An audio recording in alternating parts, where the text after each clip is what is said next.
Imran live सत्ता का सुधार एमपी छतरपुर से आया हुआ हूं और आज हमारे साथ हीरालाल अलावा जी हैं जो कि विधायक हैं। हम उनके बंगले पर आए और उनसे कई मुद्दों पर उनसे बातचीत करेंगे। आखिर क्या है ये जैस, तो उनसे ही बात करते हैं। जी सर। जी जो आपका जैस संगठन है, पहले तो हम उसके बारे में जानना चाहते हैं, क्योंकि जो ग्रामीण एरिया है वो सही से उसका मीन्स ही नहीं जान पाते हैं। जी जयस का पूरा नाम है JAYS। जे से जय, ए से आदिवासी, यू से वाई से युवा और ए से शक्ति। जय आदिवासी युवा शक्ति संगठन इसका पूरा नाम है। ये संगठन 2011 से सोशल मीडिया के माध्यम से शुरुआत हुआ और धीरे धीरे आदिवासी समाज के मुद्दों के साथ साथ अनुसूचित जाति और पिछड़े वर्ग के साथ साथ गरीब सामान्य वर्ग की भी बात करने लगा ये संगठन। और आज ये संगठन पूरे मध्य प्रदेश के लगभग हर जिले में पहुंच गया और पूरे देश के 15 से 20 राज्यों में काम कर रहा है। हमारे मुद्दे जल जंगल जमीन से शुरू होकर अनुसूची 5, अनुसूची 6, पेशा कानून, वनाधिकार कानून से होकर अति पिछड़ी जातियां, अनुसूचित जातियां, उनके ऊपर शोषण, अत्याचार, उनके विकास, उनके आर्थिक विकास से लेके उनके अधिकारों की लड़ाई तक जाता है। हमने हमेशा युवाओं को इस लोकतांत्रिक व्यवस्था के भीतर रहकर अपने हक और अधिकार लेने के लिए हमेशा प्रेरित किया। आज मध्य प्रदेश में 15 से 20 लाख जैसे जुड़ चुके हैं और इसमें सभी जाति, सभी धर्म और समुदाय के युवा जुड़ रहे हैं। और आने वाले समय में हम लोगों ने जैस के माध्यम से जैस मिशन युवा नेतृत्व का एक नारा दिया है, जिसमें पिछले 20 अक्टूबर को कुक्सी में जैस महापंचायत हुई थी।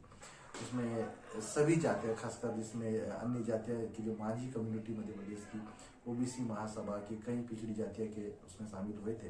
माझी, मानकर, पटीदार, सेरीडी के साथ साथ में सामान्य वर्ग के जो गरीब तबका, अनुसूचित जाति वर्ग का बड़ा तबका जो इसमें शामिल होकर अपने हक और अधिकारों की लड़ाई लड़ने के लिए तैयार है। एक युवा दिल्ली में एम्स में इतनी अच्छी जॉब कर रहा था, पैसे भी कमा रहा था, तो उसको क्या जरूरत पड़ी कि भी पॉलिटिक्स में आए, आदिवासी वर्ग की आवाज उठाए, अन्य वर्गों की आवाज उठाए? ऐसी क्या जरूरत आन पड़ी? क्या दिमाग में विचार आया? भारत देश युवाओं का देश है और दुनिया में सबसे बड़ा लोकतांत्रिक व्यवस्था के रूप में भी, लोकतांत्रिक देश के रूप में जाना जाता है।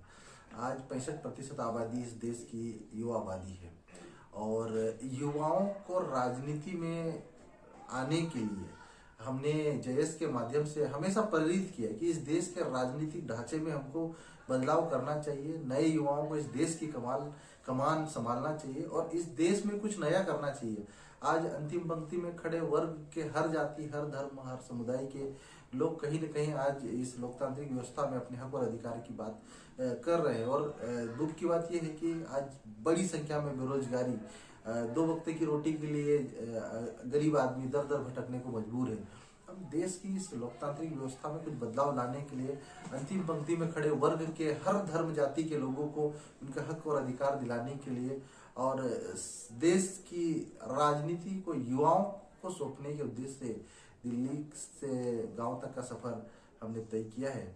और निश्चित ही आज जयस संगठन से पूरे देश के युवा जुड़ रहे हैं, हर जाति, हर धर्म के युवा जुड़ रहे हैं। तो ये सकारात्मक संदेश है कि हम बदलाव की दिशा में कहीं न कहीं सफल होने की दिशा में आगे बढ़ रहे हैं। मुझे जहाँ तक जानकारी है कि पूरे मध्य प्रदेश या पूरे देश में हर वर्ग, हर जाति का मुख्यमंत्री रह चुका है, लेकिन क्या कारण है कि बहुत ज्यादा कम्युनिटी, लगभग 18 करोड़ या 20 करोड़ की आबादी है पूरे देश में, लेकिन मुख्यमंत्री किसी भी प्रदेश में ना तो बीजेपी ने आगे बढ़ाया, नाम कांग्रेस ने। इसके पीछे क्या कारण मानते हैं आप? कि अभी तक आजाद भारत के आजादी के अमृत काल में 75वें वर्ष में पहुंच चुका है देश और आदिवासी समाज आज भी ऐसा समाज है जो अभी भी केवल 35 से 40% इस वर्ग के लोग शिक्षित हैं। अशिक्षा का एक बड़ा कारण रहा है कि राजनीति के प्रति उनका जो दृष्टिकोण था, राजनीति के प्रति आदिवासी समाज की जो समझ थी, राजनीति के प्रति उनका जो नजरिया था, कहीं न कहीं इस नजरिए की कमी रही है।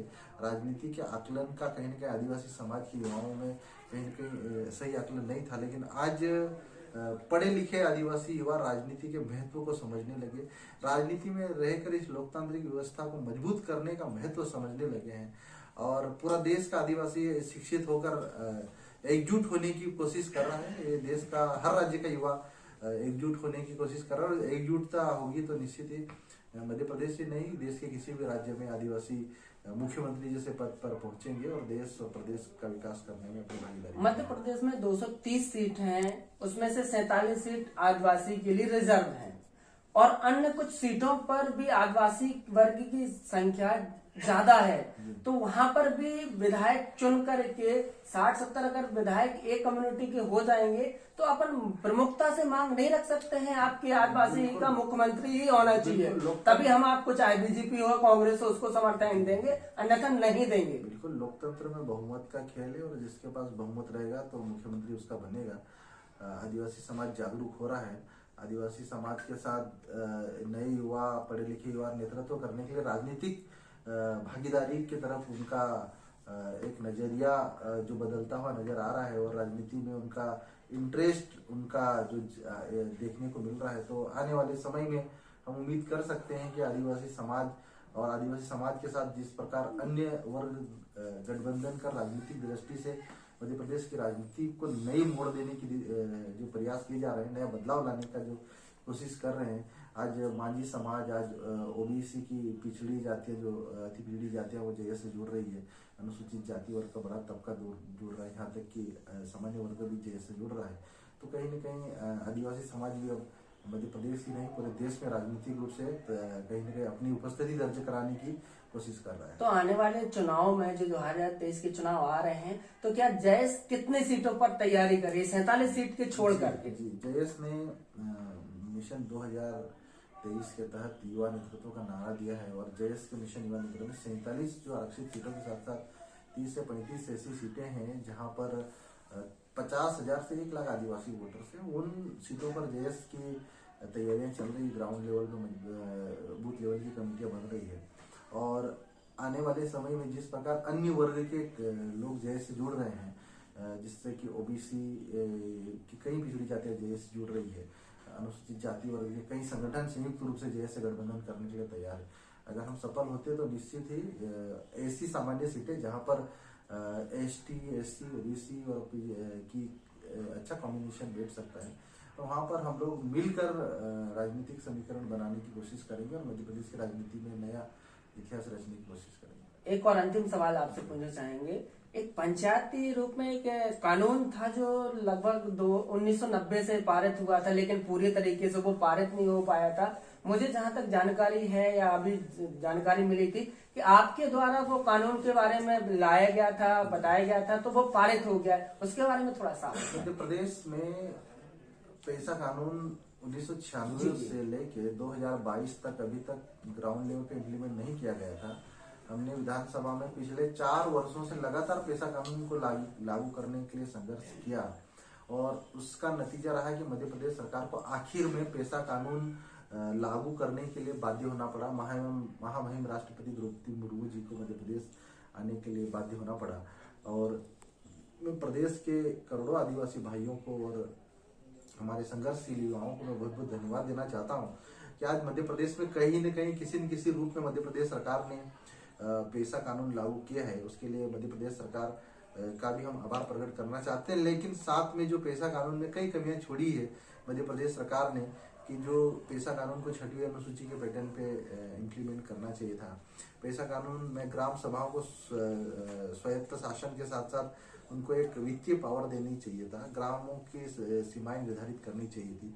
कई ऐसी खामियां रह गई है, तो हम मध्य प्रदेश सरकार से ये भी मांग करते हैं कि जो खामियों को दूर करे, और जब सेकंड चरण में जब संशोधन की बात आए तो इन संशोधन करते हुए पैसा कानून लागू किया जाए, ताकि जो गाँव को ग्राम गणराज्य की जो परिकल्पना की गई थी, गांव को स्वायत्ता देने की परिकल्पना की गई थी, वो पैसा कानून की जो मंशा के आधार पे, संसद की मंशा के आधार पे उसको साकार किया जा सकता है।